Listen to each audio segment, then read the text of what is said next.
Hi, అందరికి నమస్కారం. Professor Nageshwar గారి వివాదం, మాటల వివాదం చినికి చినికి గాలివానగా మారింది. మొత్తం మీద తెలంగాణ ఆంధ్ర ఫీలింగ్స్ తీసుకొచ్చేలాగా పరిస్థితులు కనబడతా ఉన్నాయి. దీనికి సంబంధించి మరి కాసేపట్లో జనసేన కూడా ప్రెస్ మీట్ పెట్టబోతోంది. నిన్న ఆయన ఒక రౌండ్ టేబుల్ సమావేశం ఆయన కోసం నిర్వహించారు కొంతమంది జర్నలిస్టుల ముసుగులో ఒక అసాంఘిక శక్తులు అంటా నేనైతే వాళ్ళందరినీ కూడా, పాశం యాదగిరి కావచ్చు, తులసి చందు కావచ్చు, ఇలాంటి వాళ్ళందరూ కూడా ఎలాంటి వారు మనందరూ తెలుసు. వాళ్ళ భావజాలం, వాళ్ళ వ్యవహారం అన్నీ మనకు తెలుసు. బీజేపీతో కలిశాడు, సనాతన ధర్మం అన్నాడని చెప్పేసి పవన్ కళ్యాణ్ మీద దాడి చేస్తున్నారు ఒక రకంగా అని చెప్పాలి. సో వీళ్ళందరూ కూడా ప్రెస్ మీట్ పెట్టారు.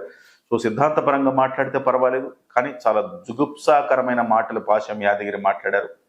బక్క జడ్సన్ అనే వ్యక్తి కూడా అలాంటి మాటలే మాట్లాడారు.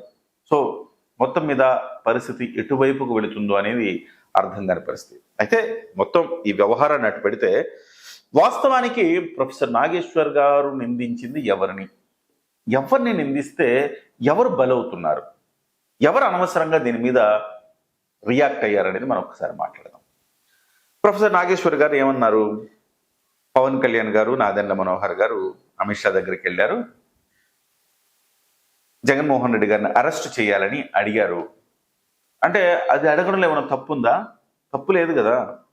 30 కేసులు ఉన్నాయి జగన్మోహన్ రెడ్డి గారి మీద, సిబిఐ కేసులు. ఇవాళ వరకు జగన్మోహన్ రెడ్డి గారిని కాపాడుతున్నది ఎవరు? సిబిఐ ఎవరి చేతిలో ఉంది? ఇవన్నీ కూడా జగమెరిగిన సత్యం. అట్లీస్ట్ ఈసారి ప్రభుత్వం వచ్చింది, జగన్మోహన్ రెడ్డిని 11 మాత్రమే ప్రజలు పరిమితం చేశారు. ఈ సందర్భంలో జగన్మోహన్ రెడ్డి గారిని గనక అరెస్ట్ చేస్తే బాగుంటుందని ఒకవేళ అడిగితే కూడా తప్పేంటి? అడగలేదు అని పవన్ కళ్యాణ్ గారు లేకపోతే జనసేన పార్టీ అంటుంది. అడిగితే కూడా తప్పేంటి? న్యాయం అడుగుతున్నారు. అన్యాయంగా అక్రమంగా ఆస్తులు సంపాదించిన ఒక ఆర్థిక నేరగాడిని అరెస్టు చెయ్యండి అని అడిగితే తప్పు కాదు. సో పవన్ కళ్యాణ్ గారు తప్పులేదు. అప్పుడు అమిత్ షా గారు ఏమన్నారు? నో, జగన్మోహన్ రెడ్డి మనకు లాంగ్ స్టాండింగ్ మిత్రుడు, ఇన్స్టెంట్ మిత్రుడు తెలుగుదేశం పార్టీ. జగన్మోహన్ రెడ్డి మనకు అవసరం, ఎప్పటికీ మనతో ఉండాలి అని చెప్పాడట. అంటే ఇప్పుడు నీతి తప్పింది ఎవరు? అమిత్ షానేగా. అంటే పొత్తు పెట్టుకున్నారు కదా, పొత్తు పెట్టుకున్న తర్వాత మీరు ఒకళ్ళతో పెళ్లి చేసుకుని ఇంకొకళ్ళతో అక్రమంగా సంసారం చేస్తే ఎట్టుంటుందో అంతేగా. పొత్తు మీరు తెలుగుదేశం పార్టీ జనసేన పార్టీతో పెట్టుకొని ఆ తర్వాత మీరు దాన్ని అలా కాకుండా జగన్మోహన్ రెడ్డితో కాపురం చేస్తే ఏం న్యాయం? అది అన్యాయం కదా. అది ఖచ్చితంగా అన్యాయం. అంటే తప్పు ఎవరు చేసింది? అమిత్ షా గారు తప్పుగా మాట్లాడారు, అనైతికంగా మాట్లాడారు, నైతికత తప్పారు అనేది ప్రొఫెసర్ నాగేశ్వర్ గారి మాటల సారాంశం. మళ్ళీ ఏమన్నారు ఆయన? మీరు జగన్మోహన్ రెడ్డి గారిని నిందించకండి, ఎక్కువగా తిట్టద్దు, ఆయనకు కూడా చెప్తాను. సో ఆయన మనకు అవసరం, వాళ్ళు కూడా మీ మీద విమర్శలు చేయరు, మీరు కూడా వాళ్ళ మీద విమర్శలు చేయకండి అని పవన్ కళ్యాణ్ గారికి చెప్పారు అని చెప్పారు. అంటే మీరు సత్తాలు ఆడండి, దొంగ ఆట ఆడండి, కుట్రపూరితంగా ఉండండి, ఇవే కదా అమిత్ షా చెప్పిందంటే. అమిత్ షా సరైన వ్యక్తి కాదు. అమిత్ షా క్యారెక్టర్ని అక్కడ ప్రొఫెసర్ నాగేశ్వర్ గారు తప్పు పట్టారు. అందులో పవన్ కళ్యాణ్ గారు ఏం చేశారు? ఇలా అన్నారు అని మిగతా వాళ్ళకి చెప్పారట. పోనీ అదేమన్నా ఇంప్లిమెంట్ చేశారా పవన్ కళ్యాణ్ గారు? చేయలేదు కదా. పవన్ కళ్యాణ్ గారు గెలిచిన తర్వాత నుంచి ఇవాళ వరకు రోజు జగన్మోహన్ రెడ్డి గారిని తిడతానే ఉన్నారు, పవన్ కళ్యాణ్ గారిని వైసీపీ వాళ్ళు తిడతానే ఉన్నారు. సో ఎక్కడ ఆగలేదు కదా. తిట్టిన వాళ్ళు ఎవరు? అంబటి రాంబాబుకి రోజు అదే పనే, రోజాకి రోజు అదే పనే, పేర్ని నానికి అదే పనే. వీళ్ళందరూ కూడా పవన్ కళ్యాణ్ గారిని తిట్టడానికే కదా వాళ్ళకి డబ్బులు ఇస్తుంది జగన్మోహన్ రెడ్డి గారు. మరి అటువంటిప్పుడు అమిత్ షా చెప్పింది ఎక్కడ అమలైంది? అమలు కాలేదు కదా. ఓవరాల్గా పవన్ కళ్యాణ్ గారికి తప్పు లేదు. సో జనసేన పార్టీ తప్పు లేదు. సో జనసేన పార్టీ స్పందించచ్చా? స్పందించకూడదు, లైట్ తీసుకుంటే పోయేది. లేదు వాళ్ళు ఇది ఖండిస్తున్నాము, ఆయన చెప్పింది కరెక్ట్ కాదు అంటే సరిపోయేది. దీంతో పాటు మళ్ళీ తెలుగుదేశం విషయం చూద్దాం. తెలుగుదేశం పార్టీకి అసలు ఏం సంబంధం ఉంది?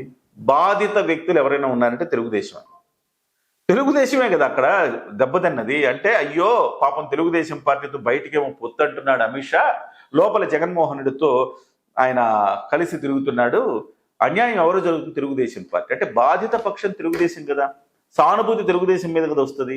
మరి తెలుగుదేశం పార్టీ ఎందుకు రెస్పాండ్ అవ్వాలి? కానీ తెలుగుదేశం పార్టీ కూడా రెస్పాండ్ అయింది. తెలుగుదేశం పార్టీ తన అఫీషియల్ పేజీలో ఆయన వైసీపీ కండువా వేసి ఆయన ఫోటో పెట్టింది. దీంతో ఆయనకి మరింత చెలరేగిపోయాడు ప్రొఫెసర్ నాగేశ్వర్. సో ఇవాళ ఓవరాల్గా తప్పేమో అమిత్ షాది, నీతి తప్పి మాట్లాడింది అమిత్ షా. అంటే నాగేశ్వర్ గారి మాటల ప్రకారం నేను చెప్తున్నా, నీతి తప్పి మాట్లాడింది అమిత్ షా. స్పందించాల్సింది బీజేపీ, దట్టు ఏపీ బీజేపీ లేదా తెలంగాణ బీజేపీ. వీళ్ళెవ్వరు స్పందించకుండా అటు జనసేన ఇటు తెలుగుదేశం స్పందించి సెల్ఫ్ గోల్ వేసుకున్నారా? ఇది ఇప్పుడు అందరికీ అర్థం కావాల్సిన అంశం. అసలు బీజేపీ వాళ్ళు ఏం చేస్తున్నారు? ఏపీ బీజేపీకి చేవలేదా? సత్తా లేదా? మాటలు రావా? నోరు పెగల్దా? ఏపీ బీజేపీ మీ అధినాయకుడిని అమిత్ షాని అన్నన్ని మాటలు అన్నప్పుడు మీకు ఎక్కడ పోయిందయ్యా? ఎక్కడ ఉన్నారు అసలు? మీరు నాయకులు ఉన్నారా? పదవులు అంటే మంత్రి గారు సత్యకుమార్ గారు ఉన్నారు, ఆఫ్ కోర్స్. ఆయన అప్పుడప్పుడు ఆయన కాస్త కూస్త యాక్టివ్గా స్పందించింది ఆయన ఒక్కడే. మిగతా వాళ్ళందరూ ఏపీ బీజేపీ అధ్యక్షులు ఏమైపోయారు? ఒక్క ప్రెస్ మీట్ పెట్టారా? ఒక్క ప్రకటన చేశారా? ఒక్క ట్వీట్ చేశారా? లేదే. చేవ చచ్చిపోయిందా? రోషం లేదా? అచేతనంగా పడున్నారా? ఇలాంటి మాటలన్నీ అడుగుతున్నాయి సమాజం. మళ్ళీ తెలంగాణ బీజేపీ కనీసం వాళ్ళన్నా మాట్లాడాలి కదా. సరే, బీజేపీకి ఆంధ్రప్రదేశ్లో బీజేపీకి చేవలేదయ్యా, చేత కాదయ్యా. మరి తెలంగాణ బీజేపీ అమిత్ షా దేశంలో జాతీయ నాయకుడు కదా. మరి అమిత్ షా మీద ఒక మాట మాట్లాడితే మీకు పట్టదా? అటు తెలుగు రాష్ట్రం గురించిన ఒక రాజకీయ వ్యవహారం గురించి మీ తెలంగాణలో ఉండే ఒక అనలిస్టు ప్రొఫెసర్ నాగేశ్వర్ అనే వ్యక్తి ఇవాళ తెలంగాణ భావజాలాన్ని నన్ను అంటే తెలంగాణ నన్నట్టే అని చెప్తా ఉన్నారు కదా. అటువంటప్పుడు మీరేం మాట్లాడాలి? అరే, ఏం మాట్లాడుతున్నావు భయ్? మా అమిత్ షా నిన్న మాటలు అంటావా? నీకెవరు చెప్పారు అని చెప్పేసి నిలదీయొద్దు. మీరు కూడా అట్లానే తయారయ్యారు. సో ఇవాళ స్పందించాల్సిన బీజేపీ నిమ్మకు నీరెత్తినట్టుంది. చేవ చచ్చి చేత కాక సతికిల పడింది బీజేపీ. కానీ అటు జనసేన పార్టీ దారిన పోయే దాన్ని నెత్తినేసుకుంది. తెలుగుదేశం పార్టీ అదే చేసింది. ఇవాళ వాళ్ళు చేసుకున్న దానికి వాళ్ళ ఫలితం అనుభవిస్తూ ఉన్నారు. ప్రొఫెసర్ నాగేశ్వర్ అనే వ్యక్తి, యుద్ధం మీరు మొదలుపెట్టారు, నా విశ్వరూపం చూపిస్తా, నేను దీన్ని ముగిస్తా అంటున్నాడు. ఏం యుద్ధం ముగిస్తాడంటే నాకు తర్వాత అర్థమైందో ప్రాంతీయ విద్వేషాలను రెచ్చగొట్టాలి, కొంతమంది పేటీఎం గ్యాంగులను తీసుకొచ్చి కూర్చోబెట్టి ప్రెస్ మీట్లు పెట్టించాలి. ఇదే కదా ఇది ఆయన యుద్ధం. ఆయన యుద్ధం ముగించలేదు, ఆయన యుద్ధం మొదలుపెట్టాడు ఆయన. సో కాబట్టి జనసేన వాళ్ళు, తెలుగుదేశం వాళ్ళు ఎప్పుడు స్పందించాలి, ఎప్పుడు స్పందించకూడదు, ఎక్కడ నగ్గాలి, ఎక్కడ తగ్గాలి తెలుసుకుంటే ఇలాంటి అనవసరమైన రొచ్చులో పడకుండా ఉంటారు.